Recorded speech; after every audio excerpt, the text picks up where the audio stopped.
How's it going? Good. How are you? Doing well.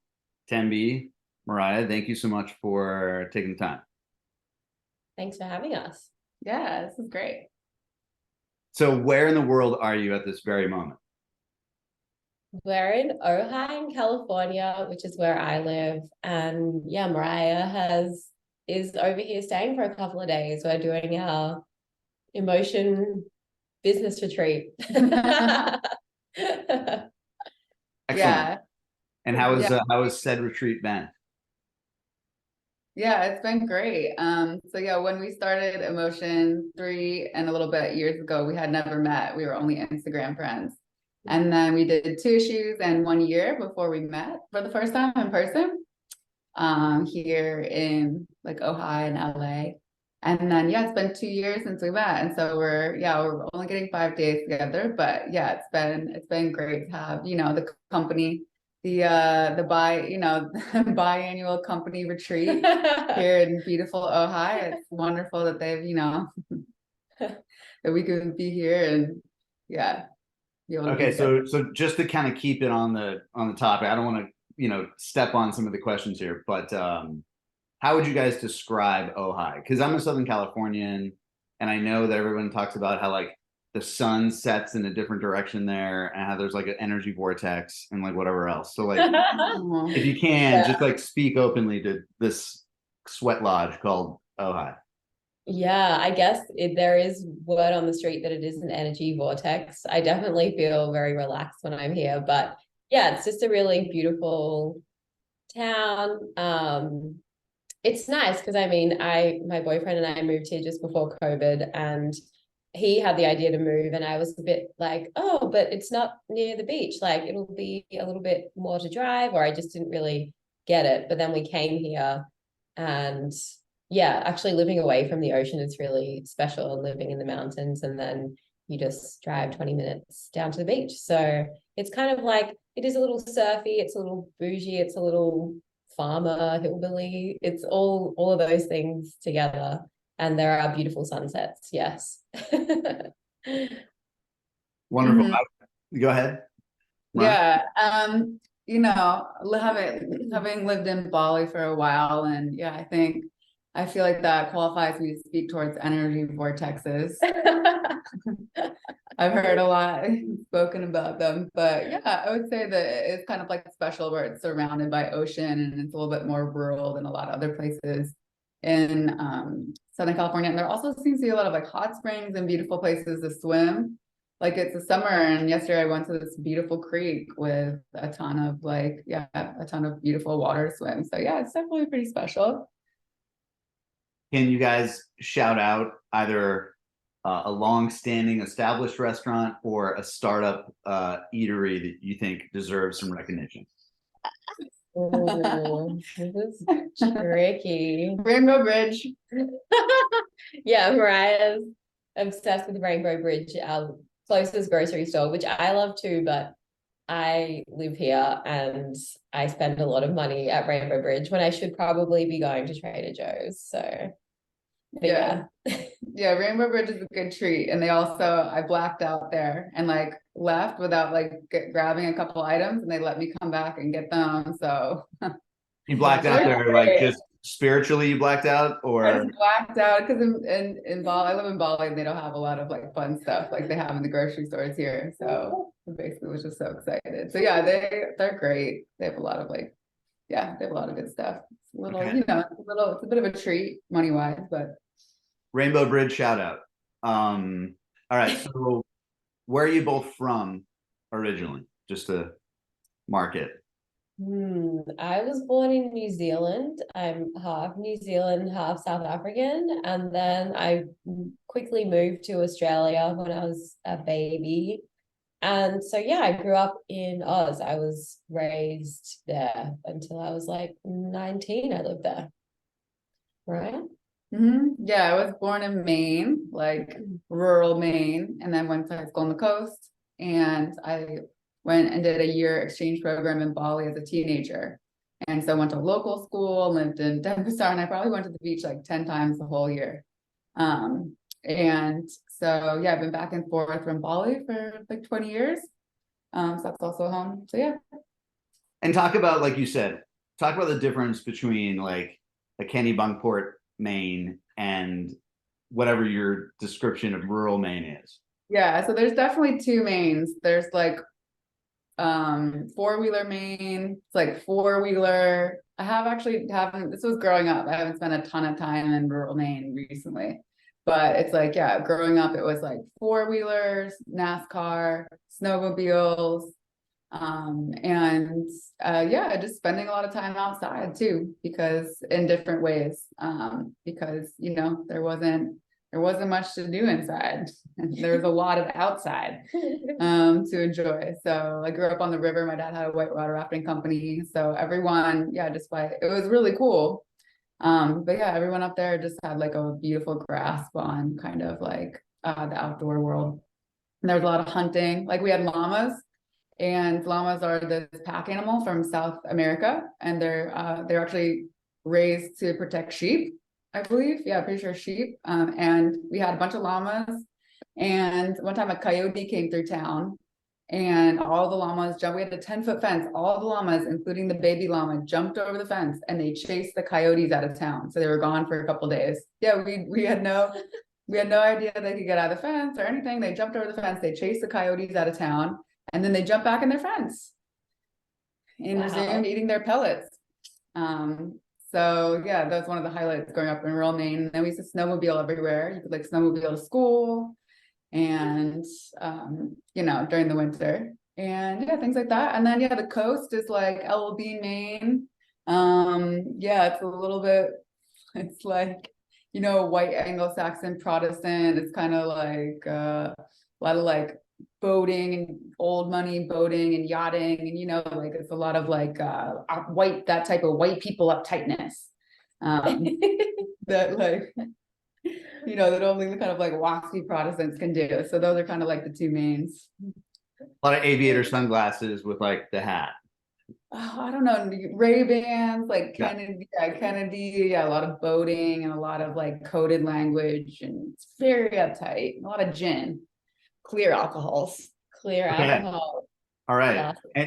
And shout out to, I saw that Madre Mezcal sponsored something that you guys did. Speaking of clear alcohols. And I just want to recognize that. Shout out to Stefan. I've been a customer of theirs without knowing a single person that worked there, but I gotta say, top notch on the product. Yes, top notch. We love Madre. So given your respective home zip codes and kind of like well-traveled influence, how does that sort of just like, inform your perspectives for what you're doing right now with Emocean? Ooh, wow, that's a doozy of a question. I feel like growing up in Australia, I didn't surf. It was really overwhelmingly macho and like shreddy, shortboardy kind of energy when I was a young little whippersnapper. So yeah, I did not surf in Australia. My dad really wanted me to surf, but I was like, no, not about it. So I moved to New York when I was 19 or 20, actually. I moved to New York when I was 20 and lived there for like 8 years. And about halfway through it, I was getting really, really tired of New York because it's a very tiring, taxing place to live. I was living in the city, and one of my friend's boyfriends surfed, and him and her moved out to Rockaway Beach. And we were kind of like, what are you guys doing? Like, you're crazy. Like, why are you going out there? So we went there that summer and we kind of visited them here and there. And I hopped on a foamy and, caught a couple of waves and whatnot. And then a bunch of my girlfriends, we worked in fashion. Like, we worked at a clothing label that did Fashion Week and, just totally the opposite of Rockaway Beach in that experience. But we were all a little bit tired of it. So we all decided to move to Rockaway for a summer. And after that, a lot of us ended up staying. So we lived this kind of double life of like waking up at the crack of dawn and like going surfing, no matter what the conditions, even when it was really shitty. And just kind of pushing ourselves as a group of women and a couple of really awesome guys as well who taught me a lot. And then, yeah, we would hop on the train at like 7 a.m. after we've already surfed for an hour, and then like head into Manhattan to our corporate jobs with like a little bit of seaweed sticking out of our hair, which we accidentally forgot to comb out. And yeah, and then so that really informed my perspective. And I think that New York has such, it probably has, I mean, I can't really say this for sure, but out of a major city in America, it probably has the most diverse surf scene. And it's just such a surreal scene. Like you can catch the subway to the beach. There's like planes flying overhead from JFK. Sometimes it snows. Like it's just such a crazy place. But that being my main entry point into surfing really influenced the way I do things now, not to mention just living in New York and spending a lot of time there. So yeah, that's a really pivotal moment for me. And then I did end up getting tired of the plane noises overhead and all the hustle and bustle. So I moved to California because it's really nice and it's not as cold and the waves are better and blah blah blah. But yeah, I'll never lose that perspective. And yeah, the culture of New York is unbeatable and the people are unbeatable, the sense of community. Yeah, that like paved the way for me, I think. So Mariah. Yay. Yeah, Rockaway is so special. And yeah, that's so cool. That's how you learned. And yeah, and growing up in Maine, my parents did a great job with we did everything outside. Like I grew up whitewater rafting, kayaking, camping. So basically if it was an activity you did outside, we tried it or did it at some point. And so when I went to Bali, I was naturally really drawn to surfing, and my exchange program didn't allow me to because it's too dangerous. They're very much, yeah, you're a girl, you can't surf, it's too dangerous. Wow. So they did let me go unchaperoned to the beach a couple times towards the end, and I just approached a group of surfers, local surfers, and I just made friends with them. And then yeah, I got them to teach me. It's actually I actually was taught by a Balinese prince, a goon of Umas. Not Umas, where was it? Of Seminyak. So shout out to Agun, thank you. I got put on a short board and just quickly deposited into the Kuta shore break. So I just went over the falls a bunch on a short break, on the shore break, and then kind of learned from there and was able to get on a longboard at some point. And so, yeah, that's how I started. And then yeah, I mean, in terms of like, yeah, that's how I started surfing. And then in terms of like, moving towards Emocean, yeah, I actually started working for surf publishing in Bali after I graduated from school, and just always trying to push diverse stories, especially like women and underground characters or any type of diverse, inclusive stories that wasn't just about performance surfing, was really hard in surf publishing. But I feel like those were where the rich, interesting stories were. And I basically had like, I don't know, yeah, 12 years of tears just trying to push those through until Thembi DM'd me. Yeah, so okay, so classic question. When and how and where did you both meet? Like meet or digitally meet, whatever. Like when is this Genesis moment?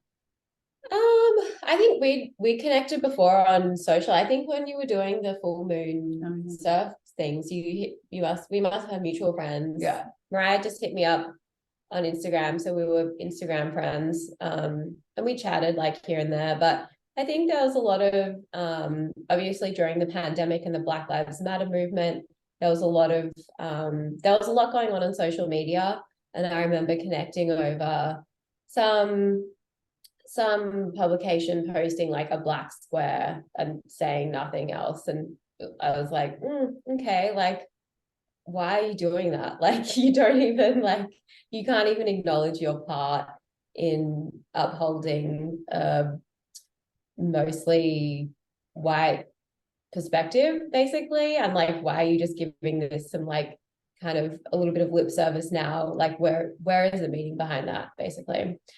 And so I just reached out to Mariah because I knew that she had been in the surf publishing industry for a little bit. I wanted to get her perspective, so we started chatting more. And then I think this is super random and nerdy, but I made like a Google survey of all things to send out to my friends, kind of thinking about like, oh, I wonder what people would want to see in a magazine, or like, what would people want to see otherwise? So I sent it out to a bunch of friends, and I sent it to Mariah. And then, yeah, in less than 24 hours, you responded to me like, are you thinking of doing a surf magazine? Because if so, I'm in. And I was like, I've literally spoken to this woman for like 30 seconds total on Instagram.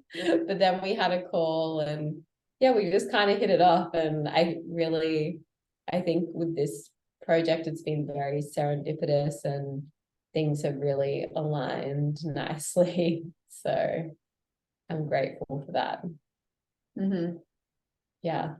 Yeah, my grandmother has an expression, or, God rest her soul. She's straight off the boat from Italy. And she would have this comment that she would make, that you never really know anyone until you've eaten a pound of salt with them, which of course takes a while to do, right? You think about it. That's a great saying. That's a new one. It's a good saying. Yeah, please feel free to use early and often. But yeah, you both obviously went out very much on a limb, because to feel ready enough to professionally collaborate with someone is a pretty big leap of faith. Yeah. To say the least. And I think, Mariah, I think it definitely stands to reason to call out the fact that you were like zeroing in on, the Google survey, and just like sort of like putting out the vibes of like, all right, if this is a surf mag, like, I'm your gal. Yeah. So, and working at Thembi overall has been like, I've had other business partners and done other projects in the past, and they've all been like really challenging, really difficult. My business partnerships have been, pretty chaotic and unworkable. And then with Thembi, it was like a complete 180. From the very beginning, it was a dream. Our energies work together amazing. I'm obsessed with everything she does. I love everything she does. That was like such a great, when we started working together, I was like, I love it. And pretty much 99.9% of everything she's ever shown me in any capacity, I'm like, yeah, I love it. I'm obsessed with it. And I feel so honored. And it's so crazy. I don't know anyone else who has it as good as me. And yeah, back after Mariah. So I don't know how I went from like my last business partner, which was, I could write a book, and then to this, it's like worked really well. And so I don't even know what that's a testament. I don't even know. I couldn't explain to someone how to do it. It's just like grace of goddess.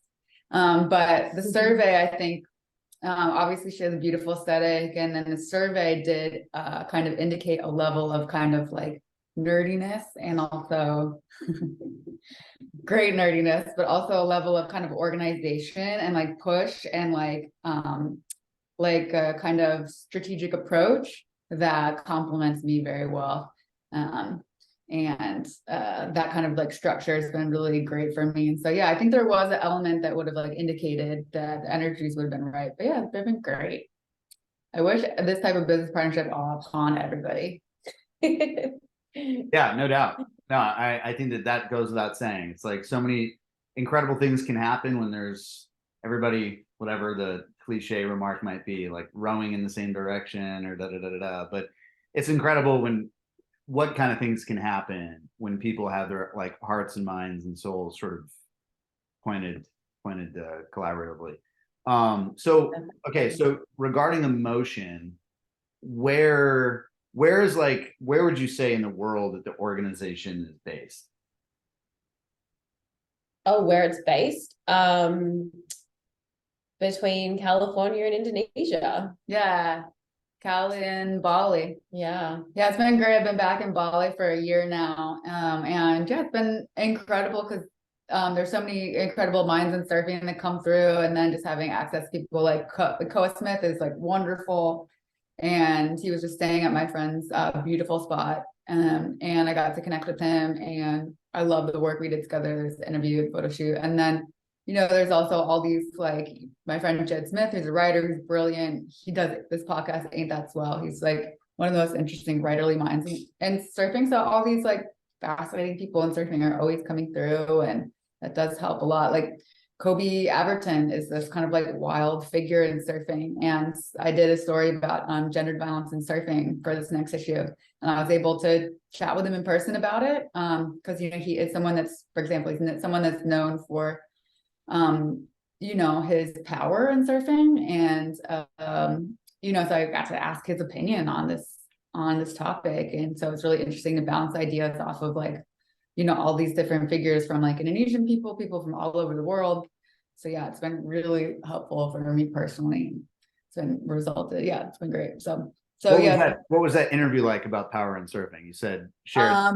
With Kobe. Yeah. So, writing it's a story about Sarah Taylor and Charlie McCard.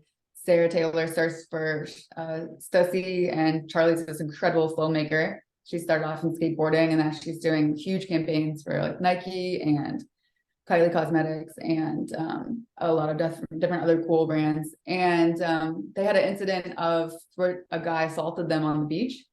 And so it's kind of about there, and then it went huge. It went viral in surfing.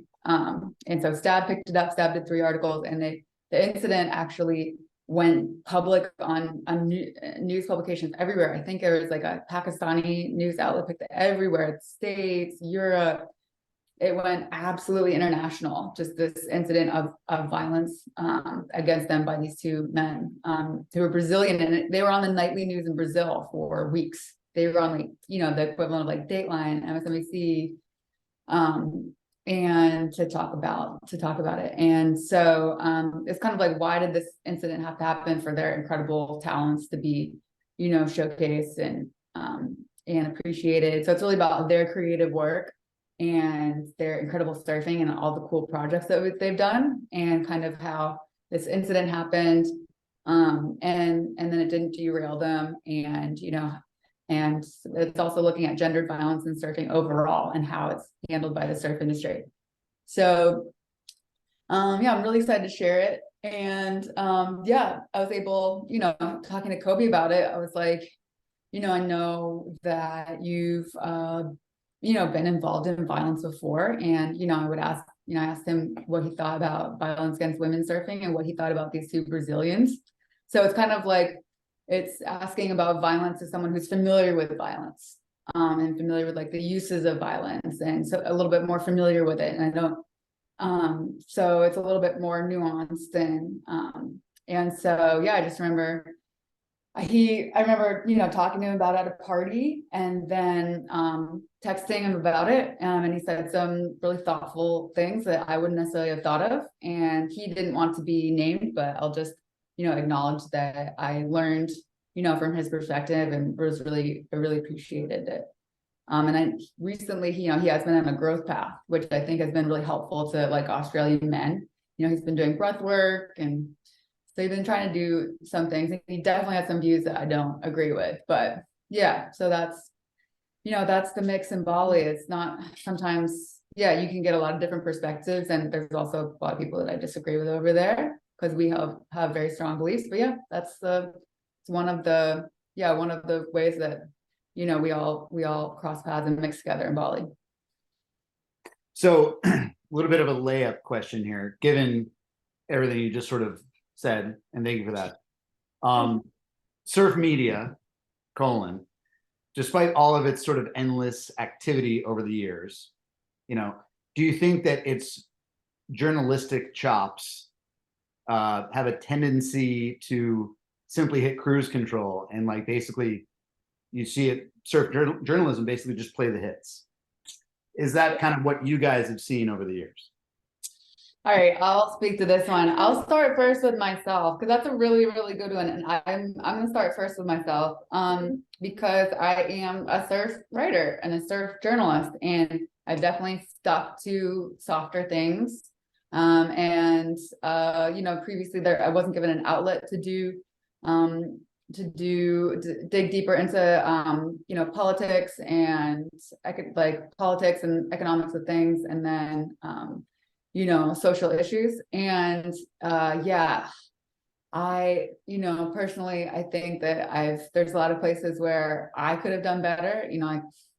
This is probably boring for a podcast, but I could definitely have done better and dug in more and things like that, but it just wasn't supported at all by the industry.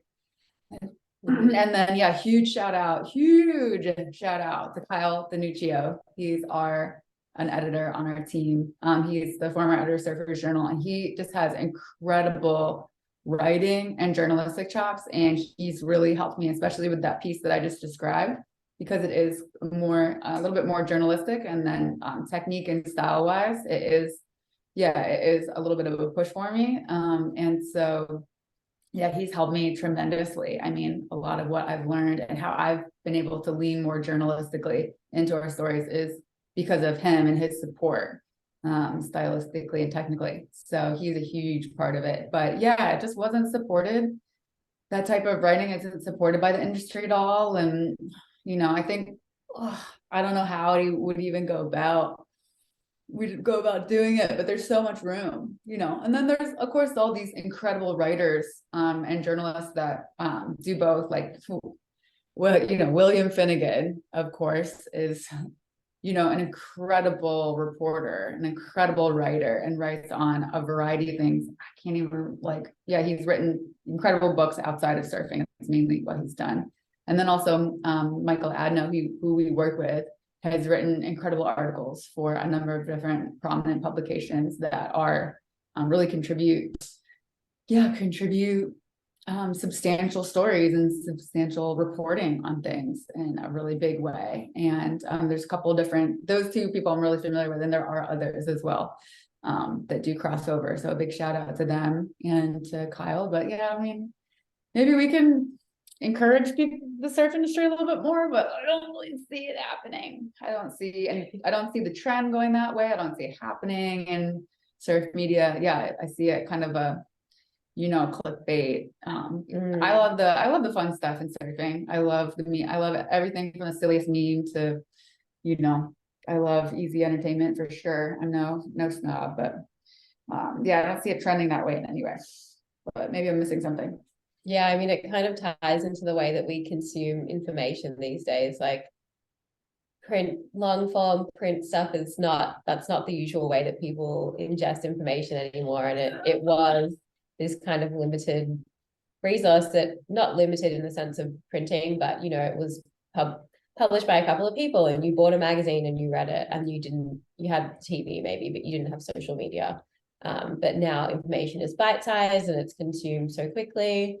So I guess Emocean is a conscious antidote to that in a way, because I hate reading things online and it makes my brain totally scrambled. So I really appreciate reading a piece of paper as opposed to staring at a screen. So we're trying to keep it alive.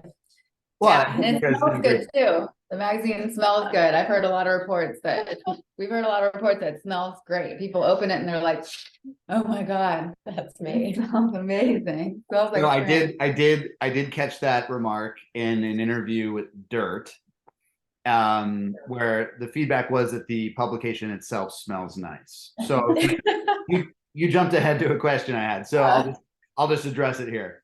How would you describe, in exact or approximate terms, this particular printed bouquet? Printed what? Bouquet, scent, perfume, aroma.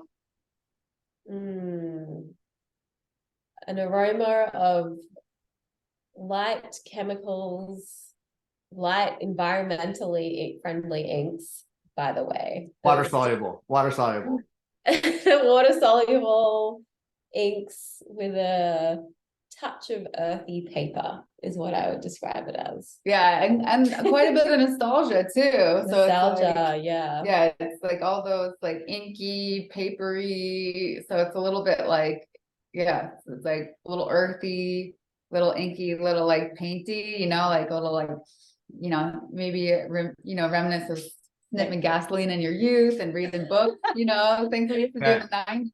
Yeah. Read books and sniff gasoline, the good old days. It was like a permanent marker. That's right. Yeah, it's probably better. Sorry. just dual huffing, markers and gasoline. Like going into a shoe shop, like when you go shopping for your back to school shoes and you go into like the Clark's shoe store and it just smells like fresh leather. Now you're talking. Okay. Yeah. I'll read you. All right. Okay. I can get with this. So, so you mentioned Stab. You mentioned that you have somebody on your staff who's from Surface Journal. So like, it seems like Emocean very much like has this line of navigation, right? Between being polite, yet being disruptive, right? Like creating new awareness versus, explicitly calling things out. Right? So talk to this dynamic and how far you guys feel either the obligation or seduction to kind of go there. Yeah, I think that walking the walk, talking the talk and walking the walk, we just want to walk the walk, and we have very clear values and very clear perspectives and things that we really believe in, and that will always guide us with what we're doing. And I think by virtue of just doing that, people recognize that, and people recognize that integrity, I guess. Not to say we haven't made mistakes before, we definitely have, but we'll always do our best to rectify them. But we do have very clear principles guiding us.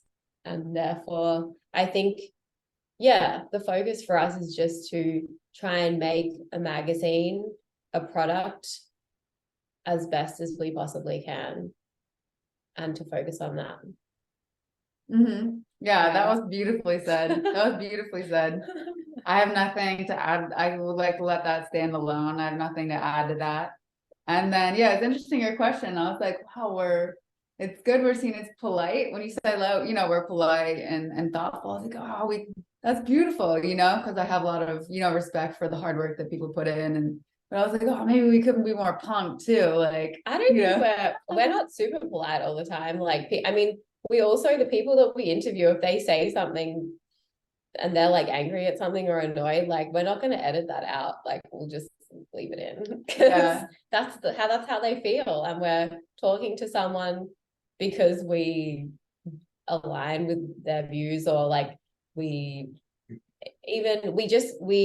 value their perspective, I guess. So if they say something not polite, we're not gonna filter it. And I think that like we're pretty like heartfelt with what we do, and we have a lot of love for the industry and a lot of love for surfing, and we're pretty clear too, and we're pretty like clear and direct and straightforward, like amongst us, we'll say like, oh wow, I really love Surfers Journal.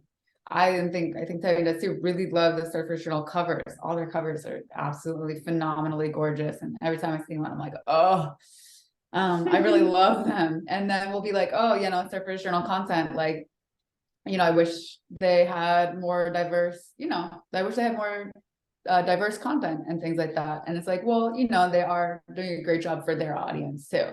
So I think that we are able to like take each aspect of every magazine and like take each aspect as it comes in surfing.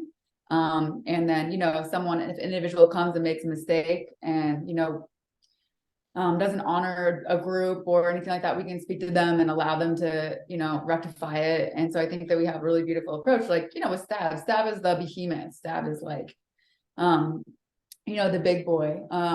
So I feel comfortable, talking about them, but, they did a great, I don't know how, I forget, they did a great job on, I forget her first name, but she's Titus Kanimaka's daughter. Malia. They did a great, I just love their post on her, and I sent it to Thembi, and it's like, oh my God, I love what Stab did here. Like, I absolutely love it. Like, man, like great, perfect. I love the post. I didn't read the article yet because I'm traveling. And then there'll be other things where one stab, does clickbait, where they'll post something on a trans surfer and they won't turn off the comments. And it seems like they'll be inciting hate speech and hate conversation about, this wonderful, trans surfer that we need to protect and celebrate. That's not okay. And that's not something we support, and we'll kind of publicly speak about it.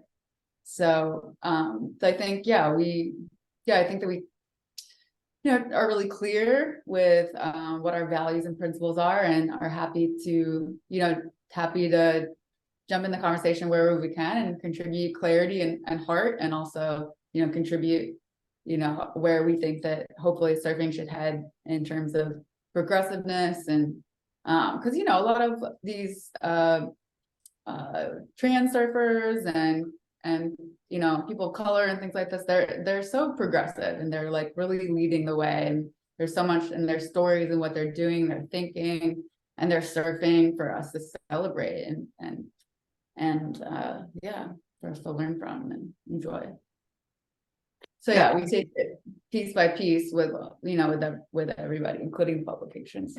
Yeah, I mean, I think the nature of being a storyteller, being in journalism, and in whatever capacity that you are, like you mentioned things like clickbait, or I don't even know what that is any longer, because I think everybody and their brother is trying to get a click, right? Yeah.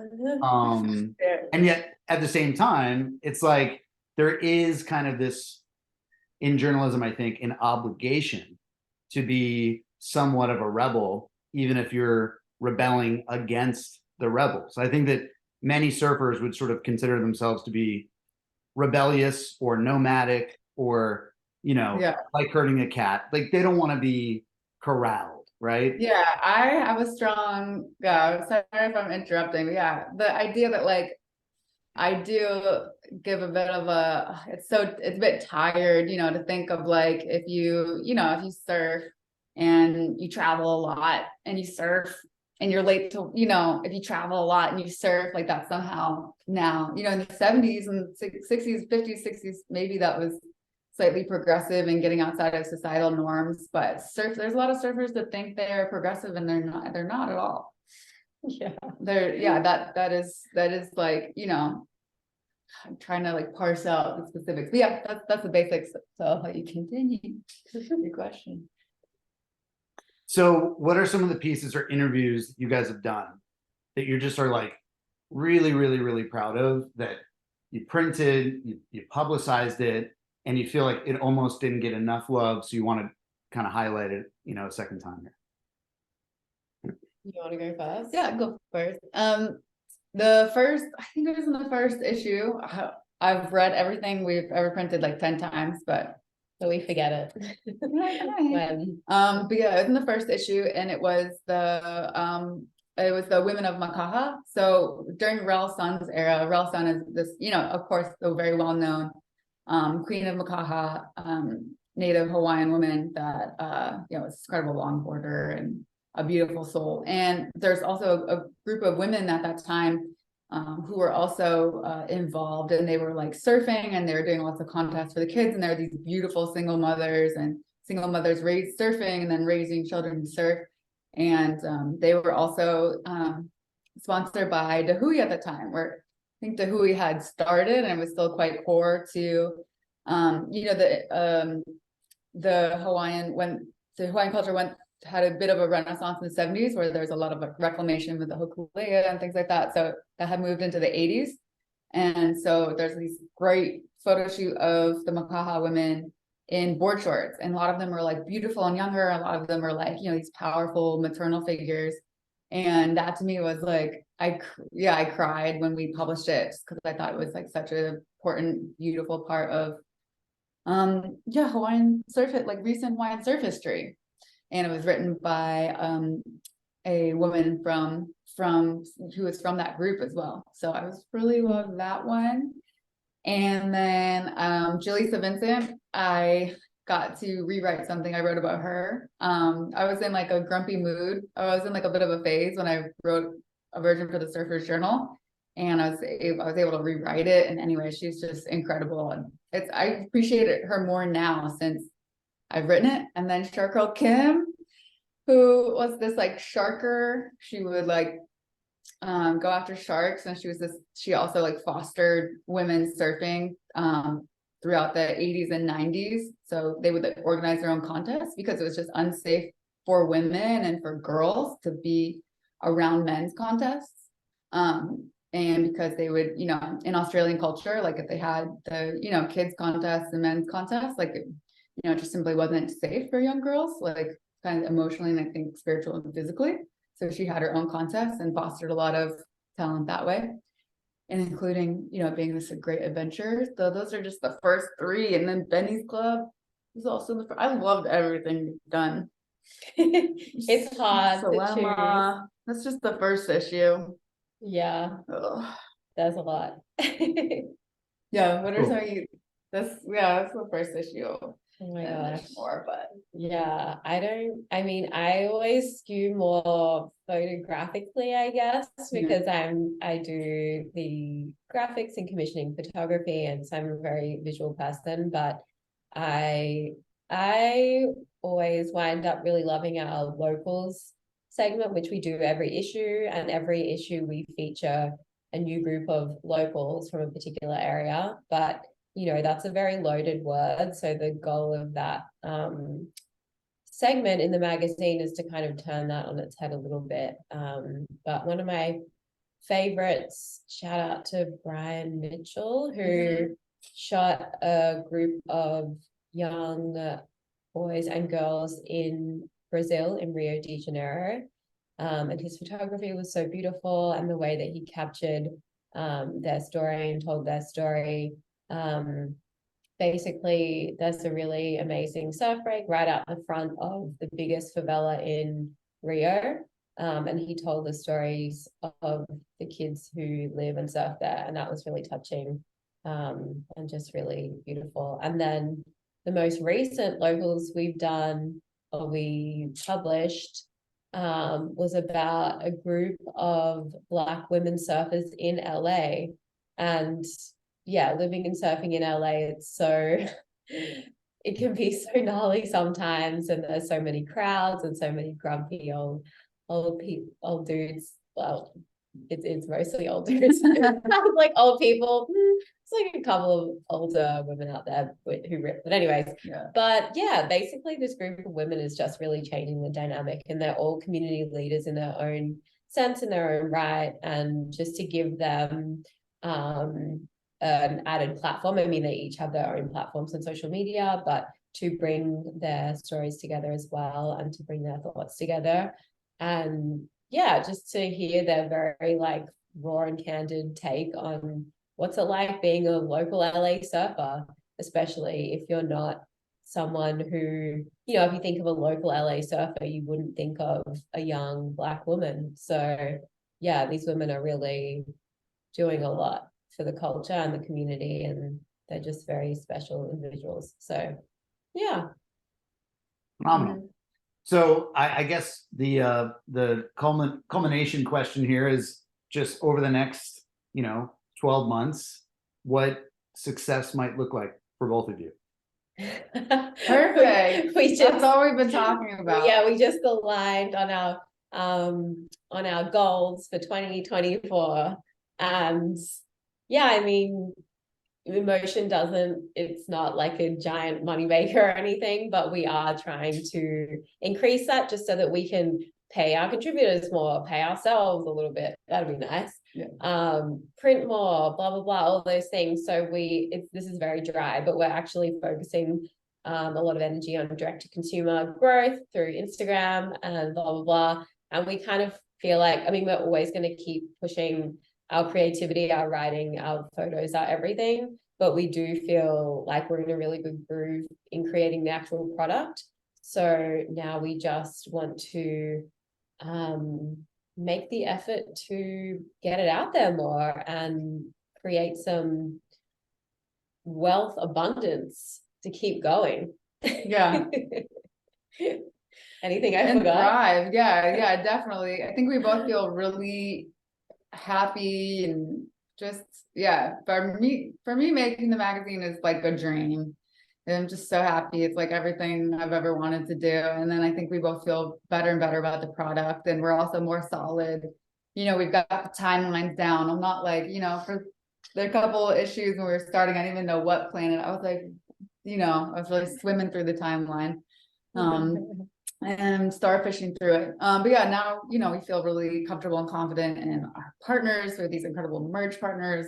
Our printer is amazing. And we have this, yeah, we have like all the contributors are so heartfelt and so amazing and so skilled. So we just work with all these incredible people. And so now it's like, okay, well, how can we share it? We feel really comfortable with what we have. We have merch. And are both of these sweatshirts your merch? This is a really cool, what's the story, Mariah? It's like a Black owned like streetwear brand, like we're actually discussing like, was this pre or post Stussy? Because the font is quite similar. Yeah, we need to research that. I don't know. But this is our merch. Okay, so Thembi, you're not wearing the band's t-shirt. I'm not wearing the band t-shirt. I'm wearing the latest because we have an event.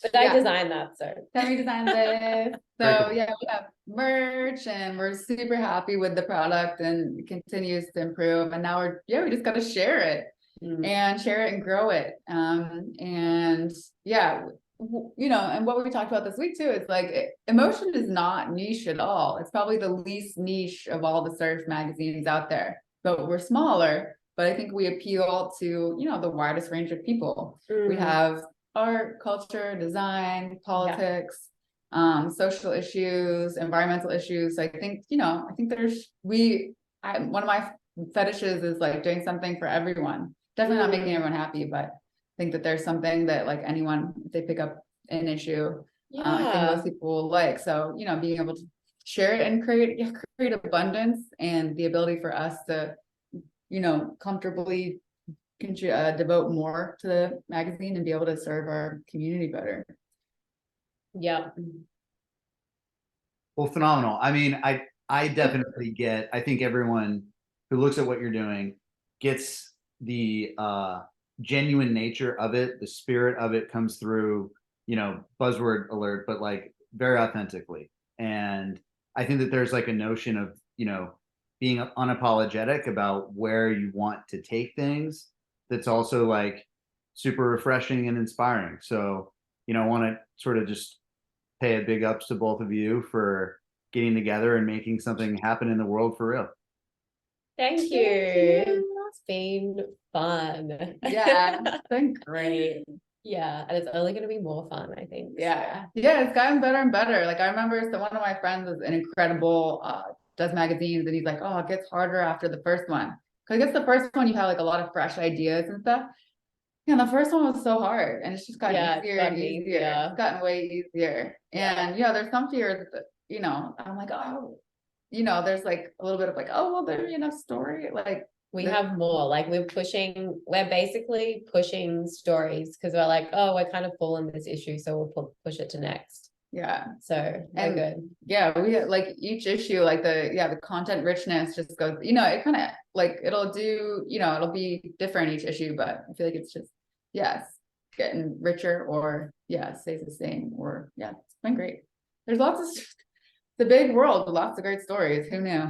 You know. It is a big world, and I think it goes without saying that a lot of people out there still need to, you know, have their stories represented in the right way. And I think that that's, you know, it's very cool that people can rely on you and Emocean, you guys, and your efforts and your team to do that for them. So yeah, we'll do our best for sure. Yeah, and one of the funnest parts of like, because we do get a lot of great contributions, and one of the like fun tidbits is that we set out a call for contributions, and we got, you know, beautiful heartfelt ideas, but maybe, you know, not a ton we can use sometimes. But I set out a call for poems. We publish poems, and I've sent out a call for poems, and that has like, we've gotten the most contributions and the most high quality contributions. So somehow our readership is like inclined to poetry. Yeah, they're like great, like good poets are like overly represented, or like a lot of our readers are great poets, and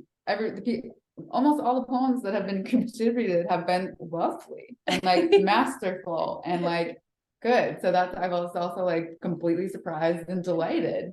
The poetry is maybe not alive in print form, but the poetry is, I can say for sure, the poetry is alive in the hearts and notes app and computers and notebooks of people today. I love it. At least our readers. Yeah. Yeah, we've had a crossword before, and we're about to publish a recipe. So watch out. We like to get creative with it. Yeah, sounds for everybody.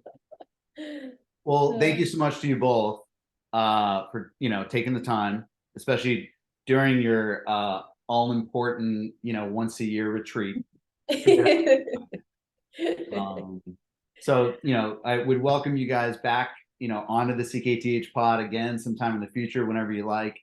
And like I said, thank you so much for just sharing more of yourselves today. Thanks for having us. It was great. Yeah, thanks, John. All right, well, don't be strangers, and safe travels. Thank you so much. All right, Great guys. to chat to you. Likewise. Cheers. Yeah, thanks for the love.